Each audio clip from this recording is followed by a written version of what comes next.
The question brought before the text is this: YHWH, lead me to the subject of study for this moment in time right now. The lead word is given in Deuteronomy chapter 23, verse 23. What goes out of your lips you will observe and perform, even a freewill offering, according as you have vowed to YHWH Elohim, that you have promised with your mouth. This word is firm and affirmative. It does not invite speculation about distant matters. It calls for the observance of what has already left the mouth in vow before YHWH. Recognition that the ark has entered the camp is reverence alone. It is never to be used as leverage for direction. Direction belongs to the text and to the confirmed pattern of the draw. The posture of the inquiry remains one of facilitation only, never generation in place of the Spirit. YHWH himself is the inheritance of the Levite. Nothing else may become a thing of brass. The drawn words locate the present inquiry inside the keeping of the freewill vow, the lifting of the ark, the reception of the prescribed portion, and the service of the altar. Joshua chapter 3, verse 6 records Joshua speaking to the priests saying, "Take up the ark of the covenant and pass over before the people." 1 Kings chapter 8, verse 6 records that the priests brought in the ark of the covenant of YHWH to its standing place into the Holy of Holies in the temple, to the most sacred place, even under the wings of the cherubim. Leviticus chapter 10, verse 13 declares, "You will eat it in the consecrated place, because it is your prescribed portion and your son's portion from the consecrated sacrifices of YHWH made by fire, for so I have been commanded." Numbers chapter 18, verse 5 charges, "You will attend the service of the consecrated place and the service of the altar, that there is no anger any more upon the children of Israel." Deuteronomy chapter 18, verse 5 states, "For YHWH Elohim has chosen him out of all your tribes to stand to serve in the name of YHWH him and his sons for the ages." Ezekiel chapter 3, verses 16 and 17 records that at the end of 7 days the word of YHWH came, saying, "Son of man, I have made you a watchman to the house of Israel, therefore hear the word at my mouth and give them warning from me." These are not scattered sayings. They form one continuous testimony of covenantal service. The vow that must be performed leads into the priests, who take up the ark and pass over before the people. The ark is brought into its standing place. The portion is received and eaten in the consecrated place as commanded. The service of the altar is attended so that anger is turned away from the children of Israel. The one chosen out of the tribes stands to serve in the name across the ages. The watchman hears at the mouth of YHWH and gives the warning. The timing of the appointed season marks this very moment as the season in which these things are to be done. Identity and inheritance stand with the priesthood. Those who have already received their priestly inheritance stand as living witness. The children of the prophets and of the covenant pledge stand as living witness.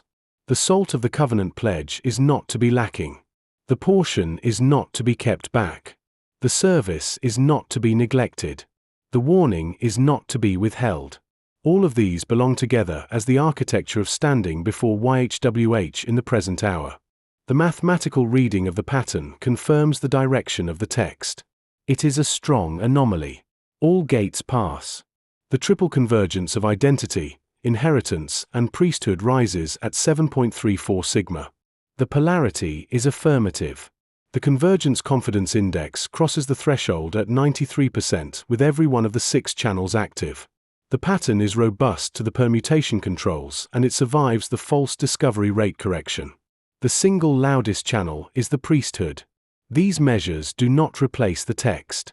They register that the same 3 axes of covenantal standing fire together far above the baseline, and that the polarity of the whole is affirmative with high clarity.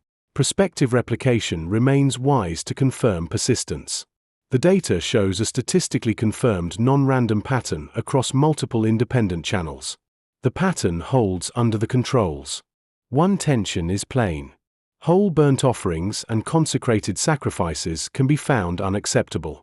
The call is issued to do the first works lest the lampstand be removed from its place. The affirmative reading of the whole does not cancel this caution. It places the performance of the vow under the necessity of real obedience rather than empty form. Form without the keeping of the word is not acceptable. The caution stands inside the affirmative direction and must be carried with it. The subject of study for this moment in time is therefore the performance of what has gone out of the lips. It is the freewill offering vowed to YHWH Elohim according to the promise of the mouth.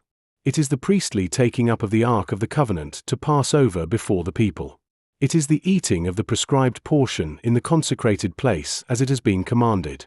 It is the attendance at the service of the altar that there is no anger any more upon the children of Israel. It is the standing to serve in the name of YHWH and his sons for the ages. It is the watchman who hears the word at his mouth and gives the warning. Walk in all the ways that YHWH Elohim has commanded that days may be prolonged. Be authors of the word and not hearers only.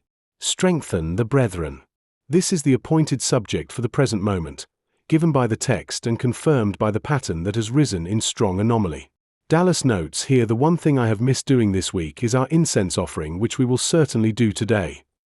The verses drawn in this altar of reception session were Deuteronomy chapter 23, verse 23. 1 Chronicles chapter 25, verse 16. Numbers chapter 34, verse 14. Jeremiah chapter 20, verse 8. Leviticus chapter 14, verse 47. 2 Thessalonians chapter 3, verse 4. This concludes today's interpretation at the altar of reception.